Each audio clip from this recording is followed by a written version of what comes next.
ಕಾಂಗ್ರೆಸ್ ಸರ್ಕಾರದ ಪಕ್ಷಪಾತಿ ಧೋರಣೆಗೆ ಬರೋ ಭಾರತ್ ಮಾತಾಕ್ಕೆ, ಬರೋ ಭಾರತ್ ಮಾತಾಕ್ಕೆ.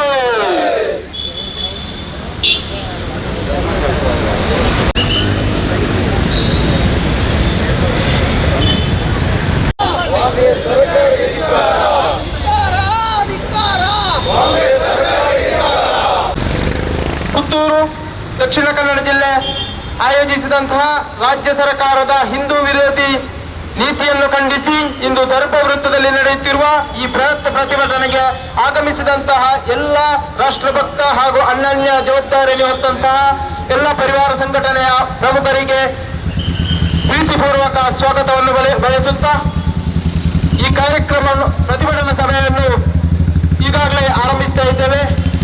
ಹಿಂದೂ ಜಾಗರಣ ವೇದಿಕೆ ಕರ್ನಾಟಕ ದಕ್ಷಿಣ ಪ್ರಾಂತ ಕಾರ್ಯಕಾರಿಣಿ ಸದಸ್ಯರಾದಂತಹ ಶ್ರೀ ಅಜಿತ್ ಮಡಿಕೇರಿಯವರು ಈ ಒಂದು ಪ್ರತಿಭಟನಾ ಸಭೆಯನ್ನು ಉದ್ದೇಶಿಸಿ ಮಾತನಾಡಲಿದ್ದಾರೆ. ಹಾಗೆ ಇಂದಿನ ಈ ಕಾರ್ಯಕ್ರಮದಲ್ಲಿ ಭಾಜಪ ಹಾಗೂ ಸಂಘ ಪರಿವಾರ, ವಿಶ್ವ ಹಿಂದೂ ಪರಿಷತ್, ಬಜರಂಗ ದಳ, ಹಿಂದೂ ಜಾಗರಣ ವೇದಿಕೆಯ ಅನನ್ಯ ಜವಾಬ್ದಾರಿಯನ್ನು ಹೊತ್ತ ಎಲ್ಲ ಪರಿವಾರ ಸಂಘಟನೆಯ ಪ್ರಮುಖರಿಗೆ ಹಾರ್ದಿಕವಾದ ಸ್ವಾಗತವನ್ನು ಬಯಸುತ್ತಾ ಈ ಕಾರ್ಯಕ್ರಮಕ್ಕೆ ಆಗಮಿಸಿದಂತ ಹಾಗೆ ಪ್ರಾಂತ ನಿಧಿ ಪ್ರಮುಖರಾದಂತಹ ರವಿರಾಜ್ ಶೆಟ್ಟಿ ಕಡಬ ನಮ್ಮೊಂದಿಗಿದ್ದಾರೆ. ಹಾಗೆ ಈ ಕಾರ್ಯಕ್ರಮದ ಪ್ರಾಸ್ತಾವಿಕ ನುಡಿಗಾಗಿ ಹಿಂದೂ ಜಾಗರಣ ವೇದಿಕೆಯ ಪುತ್ತೂರು ಜಿಲ್ಲಾ ಸಂಯೋಜಕರಾದ ಮೋಹನ್ ದಾಸ್ ಕಾಣಿಯೂರು ಈ ಪ್ರಾಸ್ತಾವಿಕ ನುಡಿಗಾಗಿ ನಮ್ಮೊಂದಿಗೆ. ಓ ಭಾರತ್ ಮಾತಾ ಕೆ, ಓ ಭಾರತ್ ಮಾತಾ ಕೆ, ಓ ಭಾರತ್ ಮಾತಾ ಕೆ. ಮಹತೋಬರ ಶ್ರೀ ಮಹಾಲಿಂಗೇಶ್ವರ ದೇವರಿಗೆ ಶಿರಸ ವಂದಿಸುತ್ತಾ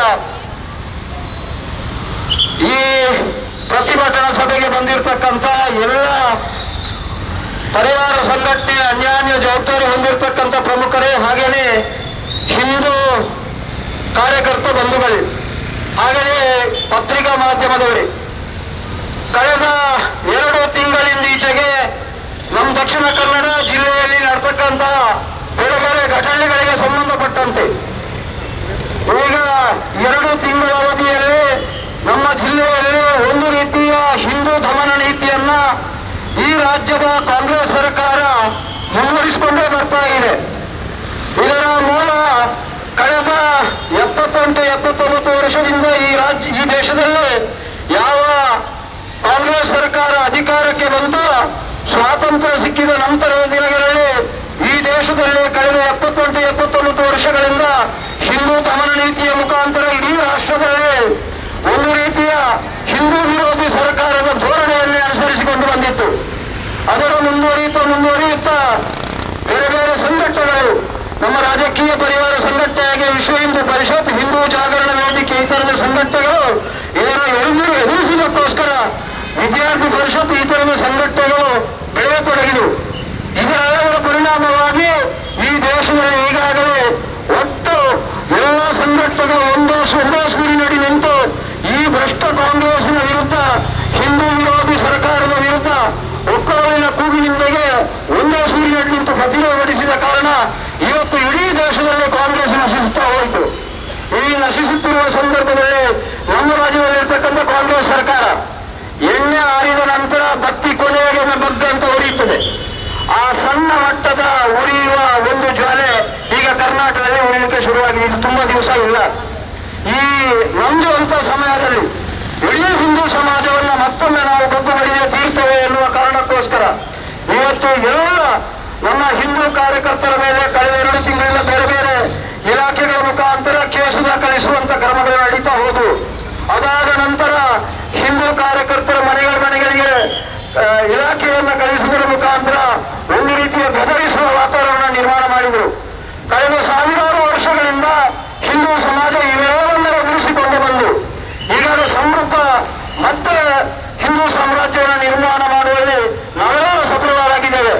ಯಾವ ಎಡಪಂಥೀಯವಾದಿಗಳಿರ್ಬೋದು, ಬೇರೆ ಬೇರೆ ಶಕ್ತಿಗಳನ್ನು ಬಳಸಿಕೊಂಡು ಹಿಂದೂ ದಮನ ನೀತಿಯವನ್ನ ಯಾವಾಗ ಅನುಸರಿಸಲಿಕ್ಕೆ ಪ್ರಾರಂಭ ಮಾಡಿದೋ ಅವೆಲ್ಲವನ್ನು ಎದುರಿಸುವಂತ ಕೆಲಸವನ್ನ ಇಡೀ ರಾಷ್ಟ್ರದಾದ್ಯಂತ ಮಾಡಿಕೊಂಡು ಬಂದಿದೆ. ಆ ಕಾರಣಕ್ಕಾಗಿ ಇವತ್ತು ದೇಶದ ಎಲ್ಲ ಕಡೆಗಳಲ್ಲೂ ಕಾಂಗ್ರೆಸ್ ನಶಿಸ್ತಾ ಹೋಗ್ತಾ ಇದೆ. ಇವತ್ತು ಇರ್ತಕ್ಕಂಥ ಕರ್ನಾಟಕದ ರಾಜ್ಯ ಸರ್ಕಾರ ಕೂಡ ಈ ರೀತಿಯ ದಮನ ನೀತಿಯಿಂದಾಗಿ ಹಿಂದೂಗಳು ದಿಟ್ಟವಾಗಿ ಎದುರಿಸುವ ಕಾರಣಕ್ಕೋಸ್ಕರ ಮುಂದಿನ ದಿನಗಳಲ್ಲಿ ಅವೆಲ್ಲವನ್ನ ಕಳೆದು ಮತ್ತೆ ಪಶ್ಚಾತ್ತಾಪ ಮಾಡುವ ಮಟ್ಟಿಗೆ ಇವತ್ತು ಕಾಂಗ್ರೆಸ್ ಸರ್ಕಾರ ಹೋಗಲಿದೆ.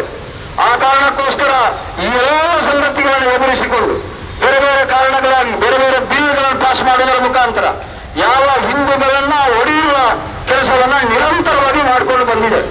ಅದೇ ಮುಂದುವರಿದ ಭಾಗವಾಗಿ ಇವತ್ತು ಕರಾವಳಿಯ ದಕ್ಷಿಣ ಕನ್ನಡ ಜಿಲ್ಲೆಯ ಎಲ್ಲ ಸಂಘಟನೆಯ ಪ್ರಮುಖರ ಮೇಲೆ ಮತ್ತೆ ಮತ್ತೆ ಕೇಸು ದಾಖಲಿಸುವುದನ್ನ ಸರ್ಕಾರ ಈ ಜಿಲ್ಲೆಯ ಯಾವ ಉಸ್ತುವಾರಿ ಸಚಿವರಿಂದ ಆಗಲಿಲ್ಲ, ಅದಕ್ಕೋಸ್ಕರ ಪ್ರತ್ಯೇಕ ಒಬ್ಬ ಜವಾಬ್ದಾರಿಯನ್ನು ಕೊಟ್ಟು ಯಾವ ಸರ್ಕಾರದ ನಡೆಸುವಂತ ಮುಖ್ಯಮಂತ್ರಿ ಇದ್ದಾರ ಅವರ ಅನುಯಾಯಿಯಾಗಿ ಇವತ್ತು ಜಿಲ್ಲೆಯಲ್ಲಿ ಮತ್ತೆ ಹದ್ದುಬಸ್ತನ್ನ ಮೀರಿರುವ ಕೆಲಸವನ್ನ ಮಾಡ್ತಾ ಇದ್ದಾರೆ. ಇದು ಮುಂದಿನ ದಿನಗಳಲ್ಲಿ ನಡೀತದೆ ಎನ್ನುವಂಥದಕ್ಕೆ ಯಾವ ಸಾಕ್ಷ್ಯನೂ ಇಲ್ಲ.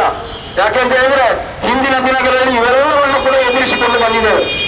ನೂರಾರು ವರ್ಷಗಳ ಕಾಲ ಕಳೆದ 2 ಪೀಳಿಗೆಗಳಲ್ಲಿ ಹಿಂದೂ ಸಮಾಜದ ಮೂಲ ಮೂಲೆಗಳಿಗೆ ಹೋಗಿ ಸಂಘಟನೆ ಮಾಡಿಕೊಂಡು ತನ್ನದೆಲ್ಲವನ್ನ ತ್ಯಾಗ ಮಾಡಿ ಬಲಿದಾನ ಮಾಡಿದರ ಪರಿಣಾಮವಾಗಿ ಇವತ್ತು ದೇಶದಾದ್ಯಂತ ಜಗತ್ತಿನಾದ್ಯಂತ ಹಿಂದುತ್ವವನ್ನು ಒಪ್ಪಿಕೊಳ್ಳುವ ಮಟ್ಟಿಗೆ ಇವತ್ತು ಜಗತ್ತು ಎದುರು ನೋಡ್ತಾ ಇದೆ.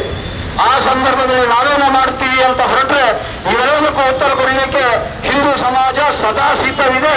ಅದನ್ನು ಇಷ್ಟು ವರ್ಷಗಳ ಕಾಲ ಯಾವಾಗ ದೇಶದಲ್ಲಿ 1975 ತುರ್ತು ಪರಿಸ್ಥಿತಿ ಹೇರಿತೋ ಆ ಸಂದರ್ಭದಲ್ಲಿಯೂ ಕೂಡ ನಾವು 2 ವರ್ಷಗಳ ಕಾಲ ನಿರಂತರವಾಗಿ 2-3 ವರ್ಷಗಳ ಕಾಲ ಎದುರಿಸಿ ಮತ್ತೆ ಜಯಿಸಿದ್ದೇವೆ. ಮತ್ತೆ ಇದೆಲ್ಲವೂ ಕೂಡ ದೊಡ್ಡ ಸಂಗತಿ ಅಂತ ನಮಗೆ ಅನುಭವಿಸಲೇ ಇಲ್ಲ. ಅದಕ್ಕೋಸ್ಕರ ಇದು ಸಣ್ಣ ಪ್ರಯತ್ನ ಆಗಿರ್ಬೋದು. ಇದೆಲ್ಲವನ್ನ ಮೆಟ್ಟಿಲಿರ್ತಕ್ಕಂಥ ಶಕ್ತಿ ಇಡೀ ಹಿಂದೂ ಸಮಾಜಕ್ಕಿದೆ. ಅದಕ್ಕೋಸ್ಕರ ಮುಂದಿನ ದಿನದಲ್ಲಿ ನಮ್ಮನ್ನೇನಾದರೂ ಪ್ರಶ್ನಿಸುತ್ತೇವೆ, ಪರೀಕ್ಷಿಸುತ್ತೇವೆ ನೋಡುವುದಾದ್ರೆ ನೀವು ಅದನ್ನು ಮನಸ್ಸಿನಲ್ಲಿ ಬಿಟ್ಟುಕೊಳ್ಬೇಕು. ಈ ಸಮಾಜವನ್ನು ಗಮನಿಸುವಂತ ಪ್ರಯತ್ನ ಮಾಡಿದ್ರೆ ಅದು ಕನಸು ಮಾತ್ರ ಆಗಿರ್ಬೋದು. ನಮ್ಮ ತಾಲೂಕಿನಲ್ಲಿ ಇರ್ತಕ್ಕಂಥ ಒಂದಷ್ಟು ನಾಯಕರುಗಳು 2-3 ದಿವಸದಿಂದ ಬೊಬ್ಬೆ ಹಾಕಕ್ಕೆ ಶುರು ಮಾಡಿದ್ರು. ಹಿಂದೂ ಸಂಘಟನೆ ಎಲ್ಲಿದೆ, ಎಲ್ಲೋ ಬಾಲ ಮಡಿಚಿ ಮನೆಯಲ್ಲಿ ಕೂತಿರ್ಬೋದು ಅಂತ ಹೇಳಿದ್ರು. ನಮ್ಗೆ ತಾಕತ್ತು ಇದೆ, ತಮ್ಮ ಇದೆ, ನಾವೆಲ್ಲ ಕೆಲಸ ಮಾಡಿರ್ತಕ್ಕಂಥದ್ದು ಒಂದು ಸಿದ್ಧಾಂತದ ಅಡಿಯಲ್ಲಿ, ಒಂದು ಬದ್ಧತೆ ಅಡಿಯಲ್ಲಿ.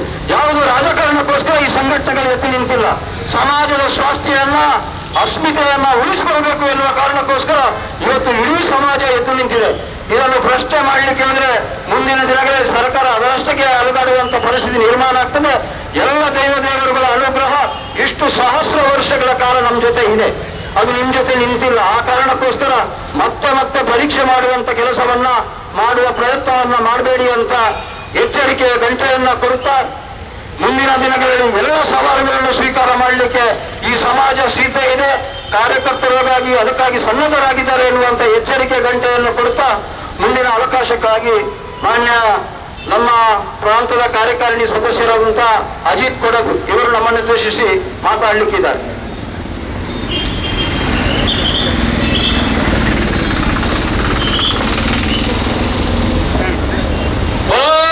ಭಾರತ್ ಮಾತಾ ಕೀ. ಎಲ್ಲ ದೇಶಭಕ್ತ ಬಂಧುಗಳೇ, ಇವತ್ತು ನಾವೆಲ್ಲರೂ ಕೂಡ ಈ ದೇಶದ ನೆಲದಲ್ಲಿ ಇವತ್ತು ನಮ್ಮ ಧರ್ಮವನ್ನ ಉಳಿಸಲಿಕ್ಕೋಸ್ಕರವಾಗಿ ಇವತ್ತು ನಾವು ಬೀದಿಯಲ್ಲಿ ನಿಂತು ಹೋರಾಟ ಮಾಡತಕ್ಕಂಥ ಒಂದು ಕಾಲಘಟ್ಟದಲ್ಲಿ ಇವತ್ತು ನಾವು ನಿಂತಿದ್ದೇವೆ. ಎಂಥ ದುರ್ದೈವ ಅಂತ ಹೇಳಿದ್ರೆ ಈ ಒಂದು ಕಾಂಗ್ರೆಸ್ ಸರ್ಕಾರ ಇವತ್ತು ಹಿಂದೂಗಳನ್ನ, ಹಿಂದೂ ಕಾರ್ಯಕರ್ತರನ್ನ ಮನಸ್ಥೈರ್ಯವನ್ನ ಕುಗ್ಗಿಸುವುದಕ್ಕೋಸ್ಕರವಾಗಿ ಇವತ್ತು ಎಲ್ಲ ಕಾರ್ಯಕರ್ತರುಗಳಿಗೆ ಕೇಸುಗಳನ್ನು ಹಾಕಿಸುವುದು,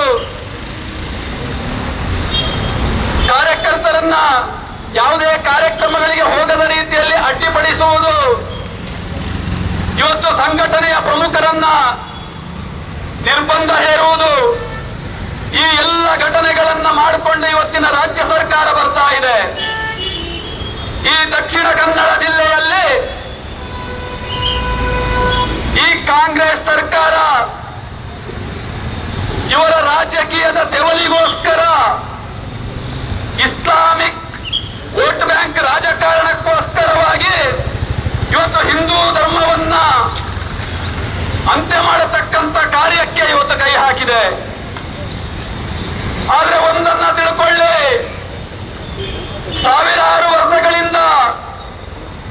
ಎಷ್ಟೆಷ್ಟೋ ಮುಸ್ಲಿಂ ರಾಜರುಗಳು ಈ ದೇಶವನ್ನ ಇಸ್ಲಾಮೀಕರಣ ಮಾಡುವುದಕ್ಕೋಸ್ಕರ ಹೊರಟಿದ್ರು. ಆದ್ರೆ ಯಾವುದೇ ಕಾರಣದಿಂದ ಈ ದೇಶ ಇಸ್ಲಾಮೀಕರಣ ಆಗಲಿಲ್ಲ. ಕಾರಣ ಇಷ್ಟೇ, ದೇಶಭಕ್ತ ಹಿಂದೂಗಳು ಈ ನೆಲದಲ್ಲಿ ಯಾವುದೇ ರೀತಿಯಾಗಿ ಅವರಿಗೆ ಸ್ಥಿರವನ್ನ ಬಾಗ್ಲಿಲ್ಲ, ಕಾಂಪ್ರಮೈಸ್ ಆಗ್ಲಿಲ್ಲ, ಮತಾಂಧ ಆಗ್ಲಿಲ್ಲ. ಆದ್ರೆ ಅವತ್ತಿನ ಕಾಲಘಟ್ಟದಲ್ಲೂ ಕೂಡ ಈ ಸೋಗಲಾಡಿತನ ಅನ್ನೋದು ಇತ್ತು. ಆ ದಿನಗಳಲ್ಲೂ ಕೂಡ ಈ ದೇಶವನ್ನ, ಈ ಧರ್ಮವನ್ನ ಒಡೆಯುವ ಕುತಂತ್ರಿಗಳು ಇವತ್ತಿನ ಕಾಂಗ್ರೆಸ್ನಲ್ಲಿ ಯಾರ್ಯಾರು ಕಾಣ್ತಿದ್ದಾರೋ ಅಂತವ್ರು ಆಗ್ಲೂ ಇದ್ರು. ಆದ್ರೂ ಕೂಡ ಈ ದೇಶದ ನೆಲವನ್ನ ಅಳ್ಳಾಡಿಸ್ಲಿಕ್ಕಾಗ್ಲಿಲ್ಲ, ಈ ಧರ್ಮವನ್ನ ಅಳ್ಳಾಡಿಸ್ಲಿಕ್ಕಾಗ್ಲಿಲ್ಲ. ಇವತ್ತು ದಕ್ಷಿಣ ಕನ್ನಡ ಜಿಲ್ಲೆಯಲ್ಲಿ ಕಾರ್ಯಕರ್ತರ ಮನಸ್ಥೈರ್ಯವನ್ನ ಕುಗ್ಗಿಸತಕ್ಕಂತ ದೃಷ್ಟಿಯಿಂದ ಕಾರ್ಯಕರ್ತರಿಗೆ ಕೇಸನ್ನ ಹಾಕಿ ನಾವು ಅವತ್ತೊಂದು ಘಟನೆಯನ್ನ ನೋಡಿದು. ಆ ಸುಹಾಸ್ ಶೆಟ್ಟಿಯ ಹತ್ಯೆ ನಂತರದಲ್ಲಿ ಇಲ್ಲಿಗೆ ಯಾವುದೇ ಕಾಂಗ್ರೆಸ್ ನಾಯಕರುಗಳ ಸುಹಾಸ್ ಶೆಟ್ಟಿಯ ಮನೆಗೆ ಹೋಗ್ಲಿಲ್ಲ. ಅದು ಬಿಟ್ಟು ಮುಸ್ಲಿಂ ಮುಖಂಡರ ಜೊತೆ ಕೂತ್ಕೊಂಡು ಇವರು ಸಭೆಯನ್ನ ಮಾಡ್ತಾರೆ. ಸಭೆಯನ್ನ ಮಾಡುವುದರ ಮೂಲಕ ಇಡೀ ಸಮಾಜವನ್ನ ಪ್ರಚೋದಿಸ್ತಾರೆ. ಹಾಗಾಗಿ ಕೇಸುಗಳನ್ನ ಹಾಕಬೇಕಾಗಿರುವುದು ಹಿಂದೂ ಕಾರ್ಯಕರ್ತರಿಗೆ ಅಲ್ಲ, ಆ ಸಚಿವರಿಗೆ ಕೇಸನ್ನು ಹಾಕಬೇಕಾಗಿತ್ತು, ಆ ಗೃಹ ಸಚಿವರಿಗೆ ಕೇಸನ್ನು ಹಾಕಬೇಕಾಗಿತ್ತು. ಇವತ್ತು ಪ್ರಚೋದನೆ ಕೊಡ್ತಾ ಇರತಕ್ಕಂಥವ್ರು ಆ ಗೃಹ ಸಚಿವರು, ಆ ಉಸ್ತುವಾರಿ ಮಿನಿಸ್ಟ್ರು, ಈ ಇಡೀ ರಾಜ್ಯದ ಕಾಂಗ್ರೆಸ್ ಸರ್ಕಾರ.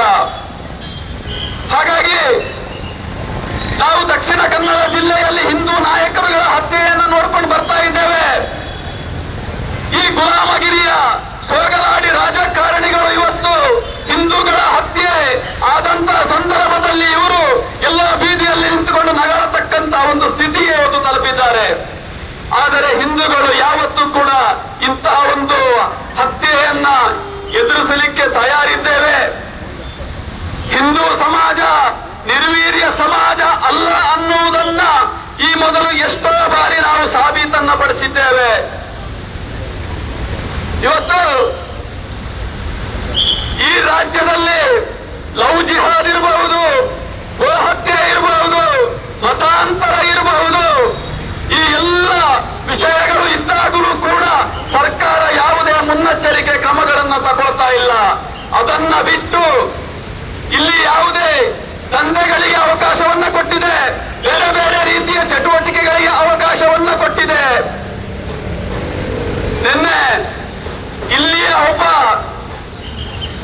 ಶಾಸಕ ಹೇಳ್ತಾನೆ, ಹೊಸ ಕಮಿಷನರ್ ಬಂದಾಯಿತು, ಹೊಸ SP ಬಂದಾಯಿತು, ಇನ್ನು ನಿಮ್ಮ ಆಟ ನಡೆಯೋದಿಲ್ಲ, ನಿಮ್ಮನ್ನ ಚಡ್ಡಿಯಲ್ಲಿ ನಿಲ್ಲಿಸ್ತೇವೆ,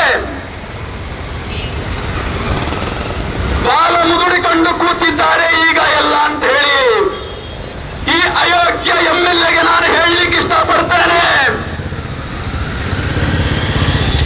ಈ ದಕ್ಷಿಣ ಕನ್ನಡ ಜಿಲ್ಲೆಯಲ್ಲಿ ನಿನ್ನಂತ ಎಷ್ಟೋ ಅಯೋಗ್ಯರನ್ನ ನೋಡ್ಕೊಂಡು ಬಂದಿದೆ.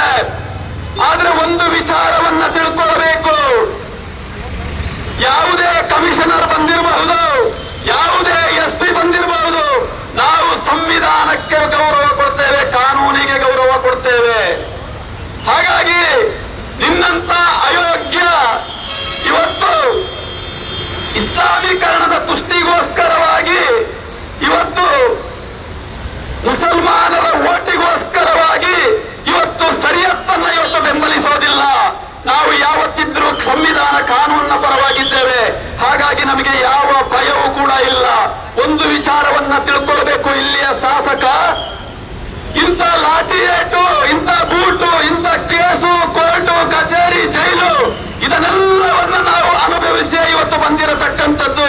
ನಿಮ್ಮ ಈ ಪೊಳ್ಳು ಬೆದರಿಕೆಗಳಿಗೆ ಹೆದರುವಂತ ಮಕ್ಕಳು ನಾವಲ್ಲ ಅನ್ನುವುದನ್ನ ಮತ್ತೊಮ್ಮೆ ಎಚ್ಚರಿಕೆಯಿಂದ ಹೇಳ್ತಾ ಇದ್ದೇನೆ. ಇವತ್ತು ನೋಡಿರಬಹುದು, ಈ ಡೋಂಗಿ ಕಾಂಗ್ರೆಸ್ ವಾದಿಗಳು, ನಕಲಿ ಗಾಂಧಿವಾದಿಗಳು, ಇವರು ಯಾರು ಒರಿಜಿನಲ್ ಅಲ್ಲ. ಇವತ್ತು ಅಲ್ಲಿ ಯಾರೋ ನಕಲಿ ಗಾಂಧಿಗಳು ಹೇಳಿದಂತಹ ಒಂದು ಕಾನೂನನ್ನ, ಆ ಯೋಜನೆಯನ್ನ ಇವರು ಇಲ್ಲಿ ಕೂತ್ಕೊಂಡು ರೂಪಿಸುವಂತದ್ದು. ಹಾಗಾಗಿ ನಿಮ್ಮಿಂದ ನಾವು ಪಾಠ ಕಲಿಬೇಕಾಗಿಲ್ಲ. ಈ ದೇಶಭಕ್ತ ಬಂಧುಗಳು ಏನನ್ನು ಮಾಡಬೇಕು ಅನ್ನುವುದಿದೆ ಅದನ್ನು ಮಾಡಿಯೇ ಮಾಡ್ತೇವೆ. ನಾವು ಯಾರಿಗೂ ಬಗ್ಗುವಂತವರಲ್ಲ, ಜಗ್ಗುವಂತವರಲ್ಲ. ಮತ್ತೊಮ್ಮೆ ಕಿವಿ ಕೊಟ್ಟು ಕೇಳಿಸ್ಕೊಳ್ಳಿ. ಅದರ ಜೊತೆಯಲ್ಲಿ ಇನ್ನೊಬ್ಬ ಹೇಳ್ತಾರೆ RSS ಅನ್ನ ಬ್ಯಾನ್ ಮಾಡ್ತೇವೆ ಅಂತ ಹೇಳಿ. ಇವರಿಗೆ ತಾಕತ್ತಿದ್ರೆ RSS ಅನ್ನ ಬ್ಯಾನ್ ಮಾಡುವಂತ ಪ್ರಯತ್ನವನ್ನಾದ್ರೂ ಮಾಡ್ಲಿ. ಎಂತೆಂಥವರಿಂದಲೂ ಆಗ್ಲಿಲ್ಲ. ಇನ್ನು ಇಂತಹ ಒಂದು ಅಯೋಗ್ಯನಿಂದ ಇದು ಆಗ್ಲಿಕ್ಕೆ ಸಾಧ್ಯವಾ? ಬಂಧುಗಳೇ, ಈ ದೇಶದಲ್ಲಿ ನಾವು ದಿವಸಕ್ಕೆ ಒಂದು ರೀತಿಯ ಅನುಭವವನ್ನ ಹಿಂದೂ ಸಮಾಜ ಅನುಭವಿಸಿಕೊಂಡು ಬರ್ತಾನೇ ಇದೆ.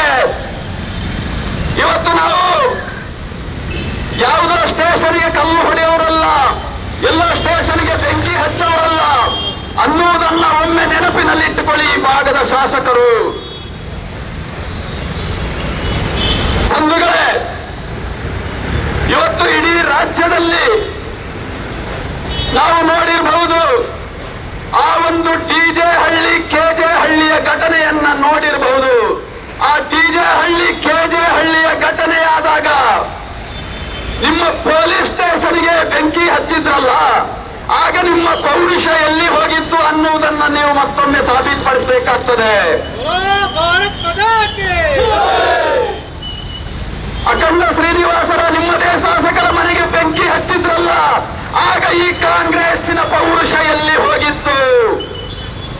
ನಿಮ್ಮ ರಾಜಕೀಯದ ತೆವಲಿಗೋಸ್ಕರ ಯಾರ್ಯಾರನ್ನೋ ಬಲಿ ಕೊಡ್ತೀರಲ್ಲ ನೀವು, ನಿಮ್ಮ ಪೌರುಷವನ್ನ ನೀವು ಒಮ್ಮೆ ಮೆಲುಕು ಹಾಕೊಳ್ಳಿ.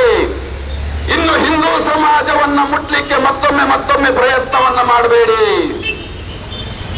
ಅರೆ, ನಿಮ್ಮದೇ ಸರ್ಕಾರ ಇದ್ದಾಗ ಮೈಸೂರಿನ ಉದಯಗಿರಿಯಲ್ಲಿ ಯಾವುದೋ ಒಂದು ಮೆಸೇಜ್ ಅನ್ನ ಹಿಂದೂ ಯುವಕ ಮೆಸೇಜ್ ಹರಿಬಿಡ್ತಾನೆ ಅಂತೇಳಿ ಇಡೀ ಮುಸ್ಲಿಂ ಇಸ್ಲಾಮಿಕ್ ಭಯೋತ್ಪಾದಕ ಗೂಂಡಾಗಳು ಅವತ್ತು ಬೀದಿಗೆ ಇಳಿದ್ರು ಸಾವಿರಾರು ಸಂಖ್ಯೆಯಲ್ಲಿ. ಅವರು ಬೀದಿಗೆ ಇಳಿದು ಸುಮ್ಮನೆ ಬಿಡ್ಲಿಲ್ಲ. ಅವರು ಮಾಡಿದ್ದಾದ್ರೂ ಏನು, ನಿಮ್ಮ ಅಧಿಕಾರಿಯ ವಾಹನಕ್ಕೆ ಕಲ್ಲೆಸ್ತರಲ್ಲ, ಆಗ ನಿಮ್ಮ ಪೌರುಷ ಎಲ್ಲಿ ಹೋಗಿತ್ತು? ಈ ಭಾಗದ ಶಾಸಕರು ನೀವು ಹೇಳ್ತಿರಲ್ಲ, ಹೊಸ ಕಮಿಷನರ್ ಹೊಸ SP ಬಂದ ಮೇಲೆ ಬಾಲ ಮುಗಿಡ್ಕೊಂಡು ಕೂತಿದ್ದಾರೆ, ಯಾರು ದಾರಿಗೆ ಬರ್ತಾ ಇಲ್ಲ ಅಂತೇಳಿ. ಒಂದು ವಿಚಾರವನ್ನ ತಿಳ್ಕೊಳ್ಳಿ, ನಾವು ಯಾರ ತಂಟೆಗೂ ಹೋಗೋದಿಲ್ಲ, ನಮ್ಮ ತಂಟೆಗೆ ಬಂದ್ರೆ ಯಾರನ್ನೂ ಬಿಡೋದಿಲ್ಲ ಅನ್ನುವುದನ್ನ ನೀವು ಬರೆದಿಟ್ಟುಕೊಳ್ಳಿ. ಇತಿಹಾಸ ಹೇಳ್ಕೊಡ್ತದೆ. ನಿಮಗೆ ಒಂದು ನೆನಪಿರ್ಲಿ, ಅವತ್ತಿನ ಗೋತ್ರ ಘಟನೆಯನ್ನ ನೆನಪಿಟ್ಟುಕೊಳ್ಳಿ. ಹಿಂದೂ ಸಮಾಜವನ್ನ ಕೆಣಕಿದ್ರೆ ಏನಾಗ್ತದೆ ಅನ್ನುವುದನ್ನ ನೀವು ಒಮ್ಮೆ ಮೆಲುಕು ಹಾಕೊಳ್ಳಿ. ಆಮೇಲೆ ನೀವು ಹಿಂದೂ ಸಮಾಜದ ಬಗ್ಗೆ ಪ್ರಶ್ನೆಯನ್ನ ಮಾಡಿ. ಇವತ್ತು ನೀವು ನಿಮ್ಮ ಅಧಿಕಾರದ ದುರ್ಬಳಕೆಯಿಂದ ಈ ಮಂಗಳೂರು ಭಾಗದಲ್ಲಿ ಹಿಂದೂ ಕಾರ್ಯಕರ್ತರ ಮನೆಗೆ ಹೋಗಿ ನೋಟಿಸ್ ಅನ್ನ ಕೊಡ್ತೀರಾ, 12 ಗಂಟೆ ರಾತ್ರಿಗೆ ಹೋಗಿ ಫೋಟೋವನ್ನ ಕ್ಲಿಕ್ ಮಾಡಿಕೊಡ್ತೀರಾ. ಇದೇನ ನಿಮ್ಮ ಪೌರುಷ? ಒಂದು ವಿಚಾರವನ್ನ ಬರೆದಿಟ್ಟುಕೊಳ್ಳಿ, ಪೌರುಷ ಅದು ಅಲ್ಲ. ಈ ನಿಮ್ಮ ಆಂಟಿ ಕ್ರಿಮಿನಲ್ ಫೋರ್ಸ್ ಇದನ್ನ ಬಳಸಿಕೊಂಡು ನೀವು ಎಷ್ಟು ಇಸ್ಲಾಮಿಕ್ ಭಯೋತ್ಪಾದಕರ ಮನೆಗೆ ನೋಟಿಸ್ ಅನ್ನು ಕೊಟ್ಟಿದ್ದೀರಾ ಅಂತೇಳಿ ಅದನ್ನ ಫೋಟೋ ಕ್ಲಿಕ್ ಮಾಡಿದನ್ನ ನಿಮ್ಮ SP ಸಾಹೇಬರು ಒಮ್ಮೆ ಕಮಿಷನರ್ಗೂ ತೋರಿಸ್ಲಿಕ್ಕೆ ಹೇಳಿ, ಒಮ್ಮೆ ನೋಡೋಣ. ನಿಮಗೆ ಹಿಂದೂಗಳಿಗೆ ಮಾತ್ರ ಆಂಟಿ ಕ್ರಿಮಿನಲ್, ಆ ಇಸ್ಲಾಮಿಕ್ ಭಯೋತ್ಪಾದಕರಿಗೆ ಅದು ಯಾಕಿಲ್ಲ? ನಿಮ್ಮ ಪೌರುಷ ಹಿಂದೂಗಳ ಮೇಲೆ ಮಾತ್ರ. ಹಾಗಾಗಿ ನಿಮ್ಮ ಆಯಸ್ಸು ಕೂಡ ಮುಂದೆ ಮುಗಿಯುವ ದಿನಗಳು ಬಂದೇ ಬರ್ತದೆ ಅನ್ನುವುದನ್ನ ನೆನಪಿಟ್ಟುಕೊಳ್ಳಿ. ಮತ್ತೊಂದು ಬರೆದಿಟ್ಟುಕೊಳ್ಳಿ, ನೀವು ರಾತ್ರಿ 12 ಗಂಟೆಗೆ 2 ಗಂಟೆಗೆ ಮನೆ ಮಕ್ಕಳೆಲ್ಲ ಮಲಗಿ ನಿದ್ರೆ ಮಾಡಿರುವಾಗ, ಹೆಂಗಸರಿರುವಾಗ ನೀವು ನಿಮ್ಮ ಅಧಿಕಾರವನ್ನ ಬಳಸಿಕೊಂಡು ಮನೆಗೆ ನೋಟಿಸ್ ಅನ್ನ ತಗೊಂಡು ಹೋದಂತ ಸಂದರ್ಭದಲ್ಲಿ ಇವತ್ತು ನಮ್ಮ ಕಾರ್ಯಕರ್ತರು ಎಚ್ಚರಿಕೆಯಿಂದ ಇದ್ದಾರೆ. ಆಕಸ್ಮಿಕ ನಾಳೆ ಏನಾದ್ರೂ ನೀವೇ ಒಂದು ಪ್ರಚೋದನೆ ಕೊಟ್ಟು ಏನಾದ್ರೂ ಮನೆಗೆ ಹೋದಂತ ಸಂದರ್ಭದಲ್ಲಿ ಏನಾದ್ರೂ ಅಹಿತಕರ ಘಟನೆಗಳು ಮಾಡಿದ್ರೆ ನೇರಸ್ಥ ನಿಮ್ಮ ಸರ್ಕಾರವೇ ಈ ಹೊಣೆಯನ್ನ ಹೊರಬೇಕು ಅನ್ನುವುದನ್ನು ಕೂಡ ಬರೆದಿಟ್ಟುಕೊಳ್ಳಿ.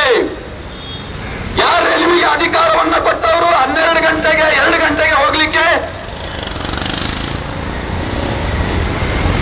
ನಿಮಗೆ ಸ್ವಲ್ಪನಾದ್ರೂ ನಾಚಿಕೆ ಮಾನ ಮರ್ಯಾದೆ ಅನ್ನುವುದಿದ್ರೆ ಈ ದೇಶದಲ್ಲಿ, ಈ ರಾಷ್ಟ್ರದಲ್ಲಿ, ಈ ನೆಲದಲ್ಲಿ, ಈ ಮಂಗಳೂರಿನ ಭಾಗದಲ್ಲಿ ಭಯೋತ್ಪಾದನೆ ನಿಮಗೆ ಪ್ರಚೋದನೆಯನ್ನ ಯಾರು ಕೊಡ್ತಾರೋ ಅವರನ್ನು ಹೋಗಿ ಅರೆಸ್ಟ್ ಮಾಡಿ, ಅವರನ್ನು ಹೋಗಿ ಫೋಟೋ ಕ್ಲಿಕ್ ಮಾಡಿ. ಆ ತಾಕತ್ತು ಪೌರುಷ ನಿಮಗಿಲ್ವಾ? ಪೊಲೀಸ್ ಇಲಾಖೆಯನ್ನು ಬಳಸಿಕೊಂಡು ನಿಮ್ಮ ಅಧಿಕಾರವನ್ನು ದುರುಪಯೋಗ ಪಡಿಸ್ಕೊಡ್ತಾ ಇದ್ದೀರಲ್ಲ, ಸ್ವಲ್ಪನಾದ್ರೂ ನಿಮಗೆ ನಾಚಿಕೆ ಅನ್ನೋದು ಆಗುದಿಲ್ವಾ? ಇವತ್ತು ನಾವು ನೋಡ್ತಾ ಇದ್ದೇವೆ, ಆ ಸುಹಾಸ್ ಶೆಟ್ಟಿ ಹತ್ಯೆಯ ಸಂದರ್ಭದಲ್ಲಿ ಈ ಇಸ್ಲಾಮಿಕ್ ಭಯೋತ್ಪಾದಕ ಗೂಂಡಾಗಳಿಗೆ ಹೊರದೇಶದಿಂದಲೂ ಕೂಡ ಹಣ ಹರಿದು ಬಂದಿದೆ ಅನ್ನೋದು ಕೂಡ ಎನ್ಐಎ ತನಿಖೆಯಿಂದ ಗೊತ್ತಾಗಿದೆ. ಯಾರು ಇಲ್ಲಿ ಭಯೋತ್ಪಾದಕರು? ಯಾರು ಭಯೋತ್ಪಾದಕರು? ನಿಮ್ಮ ನಾಲಿಗೆ ಈಗ ಮಾತನಾಡ್ತಿರಲ್ಲ, ಇಡೀ ರಾಜ್ಯದಲ್ಲಿ ಅಶಾಂತಿಯನ್ನು ಸೃಷ್ಟಿ ಮಾಡಿ ನಿಮ್ಮ ದೆವಲನ್ನ ತೀರಿಸಿಕೊಳ್ತಿದ್ದೀರಲ್ಲ ನಿಮ್ಮ ರಾಜಕಾರಣಕ್ಕೋಸ್ಕರ. ಒಂದನ್ನು ಬರೆದಿಟ್ಟುಕೊಳ್ಳಿ, ಇವತ್ತು ಈ ಭಾಗದಲ್ಲಿ ಮತಾಂತರ ಆಗ್ತಾ ಇದೆ, ಲವ್ ಜಿಹಾದ್ ಆಗ್ತಾ ಇದೆ, ಗೋಹತ್ಯೆ ಆಗ್ತಾ ಇದೆ. ನಾಳೆ ಬೇರೆ ಬೇರೆ ಪ್ರಕರಣಗಳು ಆಗಬಹುದು. ಈ ರಾಷ್ಟ್ರದ ಕಾಶ್ಮೀರದಲ್ಲಿ ಏನಾಯಿತು? ಒಂದೇ ರಾತ್ರಿಯಲ್ಲಿ ಅವತ್ತು ಹಿಂದೂಗಳನ್ನು ಒಕ್ಕಲೆಬ್ಬಿಸಲಿಲ್ವಾ? ನಾನು ಮತ್ತೊಮ್ಮೆ ಕೇಳ್ತೇನೆ, ಕಾಶ್ಮೀರದ ಘಟನೆ ಎಲ್ಲಾದರೂ ಪುತ್ತೂರಿನ ಯಾವುದೋ ಮಸೀದಿ ಮೇಲೆಯಿಂದ ಮೈಕದಲ್ಲಿ ಹಿಂದೂಗಳೇ ಬಿಟ್ಟು ತೊಲಗಿ ಅನ್ನುವ ಘೋಷಣೆಗಳು ನಾಳೆ ಬರಬಹುದು. ಬಂದಾಗ ಶಾಸಕರುಗಳೇ ಎಚ್ಚರಿಕೆಯಿಂದ ಕೇಳಿಸಿಕೊಳ್ಳಿ. ಕಾಶ್ಮೀರದಲ್ಲಿ ಆದಂತಹ ಪರಿಸ್ಥಿತಿ ಒಂದು ವಾರದಿಂದ ಬಿಡದೆ ಯಾಕಾಗಿ ನೀವು ವಾಹನವನ್ನು ತನಿಖೆ ಮಾಡಿದ್ದೀರಾ?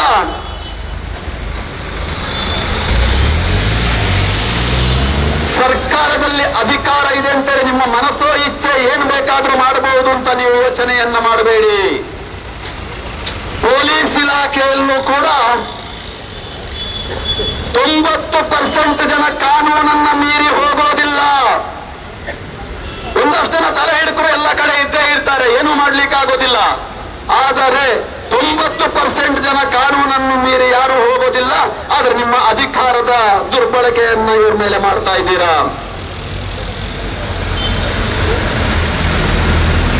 ಒಂದು ಬರೆದಿಟ್ಟುಕೊಳ್ಳಿ, ಈ ರಾಷ್ಟ್ರದಲ್ಲಿ ಹಿಂದೂಗಳಿಗಾಗಿರತಕ್ಕಂಥ ನೆಲ ಇದು ಒಂದೇ. ನಿಮ್ಮ ರಾಜಕಾರಣಕ್ಕೋಸ್ಕರ ಇದನ್ನು ಬಲಿ ಕೊಡಬೇಡಿ.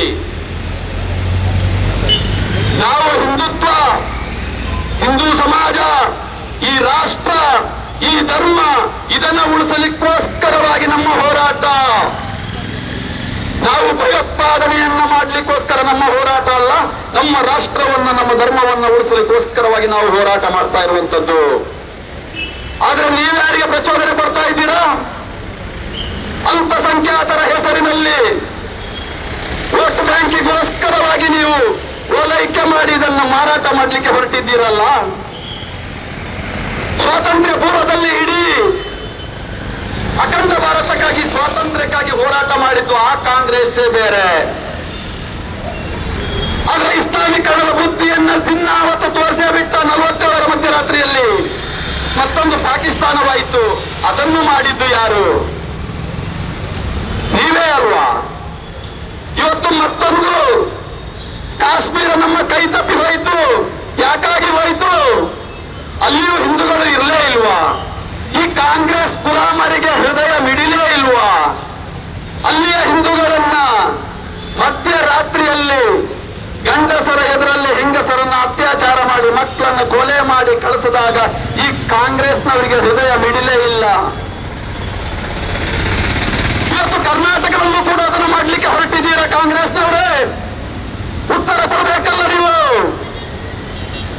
ಒಂದೊಂದು ಕಾರ್ಯಕ್ರಮದಲ್ಲಿ ನೋಡಿದೆ ನಾನು, ನಮ್ಮ ರಾಜ್ಯದ ಮುಖ್ಯಮಂತ್ರಿ ಸಿದ್ದರಾಮಯ್ಯ ಏನ್ ಮಾಡಿದ್ರು?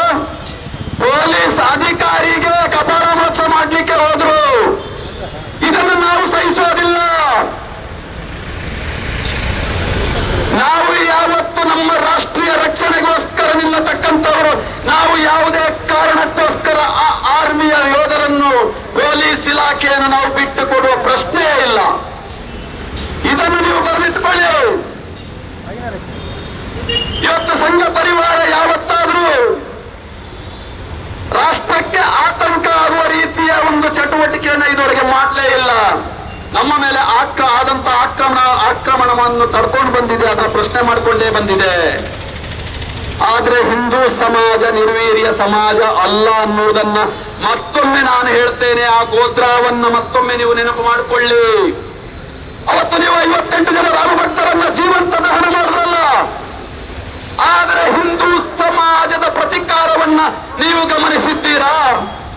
58ಕ್ಕೆ 20 ಅಲ್ಲ, 30 ಅಲ್ಲ, 40 ಪಟ್ಟು ತಲೆಗಳ ಪ್ರತಿಕಾರವಾಗಿದೆ ಅನ್ನುವುದನ್ನು ನೀವು ಗಮನದಲ್ಲಿಟ್ಟು ಕೇಳಿಕೊಳ್ಳಿ. ನಾಳೆ ಏನಾದ್ರೂ ಇವತ್ತು ನಿಮ್ಮ ವೋಟ್ ಬ್ಯಾಂಕ್ ರಾಜಕಾರಣಕ್ಕೋಸ್ಕರ ಇವತ್ತು ಬಾಂಗ್ಲಾದಿಂದ ಅಸ್ಸಾಂ ಹೆಸರಲ್ಲಿ ಇವತ್ತು ID ಕಾರ್ಡ್ ಆಧಾರ್ ಕಾರ್ಡ್ ಮಾಡ್ಕೊಂಡು ಬಂದು ಈ ಕರಾವಳಿಯ ಎಲ್ಲ ಭಾಗದಲ್ಲಿ ಭಯೋತ್ಪಾದನಾ ಚಟುವಟಿಕೆಯನ್ನು ನಡೆಸ್ತಾ ಇದ್ದಾರೆ. ಸರ್ಕಾರಕ್ಕೆ ತಾಕತ್ತಿದ್ರೆ ಅದರ ಬಗ್ಗೆ ಒಂಚೂರು ಗಮನ ಹರಿಸಿ. ಇವತ್ತಿಲ್ಲಿ ಬಂದು ಗೋ ಹತ್ಯೆಯನ್ನು ಮಾಡ್ತಾ ಇದ್ದಾರೆ, ಮನೆ ಕಳ್ಳತನವನ್ನ ಮಾಡ್ತಾ ಇದ್ದಾರೆ, ದೇವಸ್ಥಾನವನ್ನ ಕಳ್ಳತನ ಮಾಡ್ತಾ ಇದ್ದಾರೆ. ಇದನ್ನ ನೀವು ಒಂದು ಚೂರಾದ್ರೂ ಯೋಚನೆ ಮಾಡಿದ್ದೀರಾ? ಆದರೆ ಒಂದು ತಿಳ್ಕೊಳ್ಳಿ, ಅಲ್ಲಿಂದ ಬಂದಂತ ಬಾಂಗ್ಲಾದೇಶದ ಇಸ್ಲಾಮಿಕ್ ಗೂಂಡಾಗಳು ಇವತ್ತು ಏನಾದ್ರು ಅಸ್ಸಾಂನಲ್ಲಿ ಬಂದು ಆಧಾರ್ ಕಾರ್ಡ್ ಅನ್ನ ಮಾಡ್ಕೊಂಡು ಬಂದು ಇಲ್ಲಿ ಭಯೋತ್ಪಾದನೆಯನ್ನ ಮಾಡ್ತೇವೆ ಅಂದ್ರೆ ಎಚ್ಚರಿಕೆಯಿಂದ ಕೇಳಿಸ್ಕೊಳ್ಳಿ, ನಾವು ಕೂಡ ಶಸ್ತ್ರಗಳನ್ನ ಬಳಸಬೇಕಾಗ್ತದೆ ಅನ್ನುವಂತಹ ಉದಾಹರಣೆಯನ್ನು ಕೊಡ್ತಾ ಇದ್ದೇನೆ. ಗಲ್ಲಿ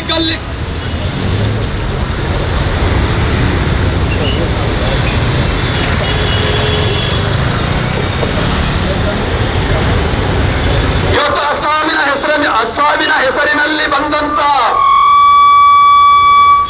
ವಲಸೆ ಕಾರ್ಮಿಕರ ಹೆಸರಿನಲ್ಲಿ ಬಂದಂತಹ ಬಾಂಗ್ಲಾದೇಶಿ ಮುಸಲ್ಮಾನರು ಬೇರೆ ಬೇರೆ ಚಟುವಟಿಕೆಗಳಲ್ಲಿ ಇವತ್ತು ಭಾಗವಹಿಸ್ತಾ ಇದ್ದಾರೆ. ಹಿಂದೂಗಳಿಗೆ ಇದು ಎಚ್ಚರಿಕೆಯ ಗಂಟೆ. ಇವತ್ತಲ್ಲ ನಾಳೆ ಅವರಿಂದ ನಮಗೆ ಭಾರಿ ತೊಂದರೆ ಇದೆ. ಹಾಗಾಗಿ ಮುಂದೆ ಏನಾದ್ರೂ ಅಹಿತಕರ ಘಟನೆಗಳಿಗೆ ಏನಾದ್ರೂ ಅವ್ರು ಕೈ ಹಾಕಿದ್ರೆ, ನಾಳೆ ಏನಾದ್ರೂ ಗೋ ಹತ್ಯೆಯನ್ನ ಮಾಡಲಿಕ್ಕೆ ಪ್ರಾರಂಭ ಮಾಡಿದ್ರೆ,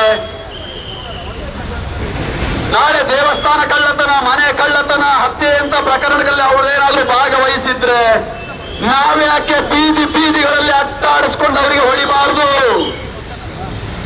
ಇಲ್ಲಿರತಕ್ಕಂತ ಅವರಿಗೆ ಬೆಂಬಲವನ್ನ ಕೊಡತಕ್ಕಂತಹ ಇಸ್ಲಾಮಿಕ್ ಭಯೋತ್ಪಾದಕ ಗೂಂಡಾಗಳು ಒಂದಷ್ಟು % ಅವ್ರ ಜೊತೆ ಸೇರ್ಕೊಂಡಿದ್ದಾರೆ. ಇದನ್ನು ಕೂಡ ಎಚ್ಚರಿಕೆಯಿಂದ ನೀವು ಕೇಳಿಸ್ಕೊಳ್ಬೇಕಲ್ಲ. ಇವತ್ತು ಟಿಪ್ಪು ಜಯಂತಿ ನಡೆಸಿದ್ರು ಈ ಸರ್ಕಾರ. ಟಿಪ್ಪು ಜಯಂತಿ ನಡೆಸಿ ಕೊಡಗಿನಲ್ಲಿ ಟಿಪ್ಪು ಜಯಂತಿ ಆದಾಗ ಮಂಗಳೂರು ಭಾಗದಿಂದ ಬಂದ್ರು, ಮೈಸೂರು ಭಾಗದಿಂದ ಬಂದ್ರು, ಕೇರಳ ಭಾಗದಿಂದ ಬಂದ್ರು, ಟಿಪ್ಪು ಜಯಂತಿ ಮಾಡಲಿಕ್ಕೆ ಬಂದ್ರು. ಆದ್ರೆ ನಮ್ಮಲ್ಲಿ ಹಿಂದೂ ಕಾರ್ಯಕರ್ತರ ಹತ್ಯೆಯೂ ಕೂಡ ಆಯಿತು. ಎಲ್ಲಿಂದ ಬಂದ್ರು ಅವರು? ಯಾಕಾಗಿ ಬಂದ್ರು? ಆ ಮುಸಲ್ಮಾನರು ಟಿಪ್ಪು ಜಯಂತಿ ಮಾಡ್ತೇವೆ ಅನ್ನೋ ಹೆಸರಿನಲ್ಲಿ ಹಿಂದೂಗಳ ಮೇಲೆ ನರಮೇಧವನ್ನು ಮಾಡಲಿಕ್ಕೆ ಬಂದಿದ್ರು.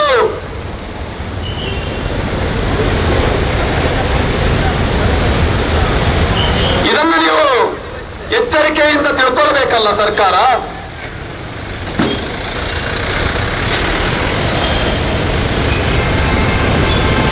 ಒಂದು ವಿಚಾರವನ್ನ ತಿಳ್ಕೊಳ್ಳಿ, ಇವತ್ತು ಹಿಂದೂ ಸಮಾಜ ಜಾಗೃತಿಯಿಂದ ಇದನ್ನೆಲ್ಲ ನೋಡ್ತಾ ಇದೆ. ಈ ರಾಜಕಾರಣದ ನಿಮ್ಮ ಒಂದು ತೀಟೆ ದೇವಲಿಗೋಸ್ಕರವಾಗಿ ಈ ಎಲ್ಲ ಪ್ರಕರಣಗಳನ್ನು ಮರೆತು ನೀವು ಮತ್ತೆ ಓಲೈಕೆ ಮಾಡಲಿಕ್ಕೆ ಹೊರಡ್ತೀರಾ. ನಮ್ಮ ಒಬ್ಬ ರಾಜ್ಯದ ಅಯೋಗ್ಯ ಗೃಹ ಸಚಿವರಿದ್ದಾರೆ, ಇಲ್ಲಿ ಬರ್ತಾರೆ, ಮಂಗಳೂರಿನ IBಯಲ್ಲಿ ಕೂತ್ಕೊಳ್ತಾರೆ, ಮುಸಲ್ಮಾನ ಮುಖಂಡರ ಜೊತೆ ಸಭೆಯನ್ನ ಮಾಡ್ತಾರೆ, ಸಭೆಯಲ್ಲಿ ಟೇಬಲ್ ತಟ್ಟಿ ಎಚ್ಚರಿಕೆಯನ್ನ ಕೊಡ್ತಾರೆ. ಅವರೊಬ್ಬರು ಗೃಹ ಸಚಿವರು ಯಾವ ಉತ್ತರವನ್ನು ಕೊಡಬೇಕಾಗಿತ್ತು?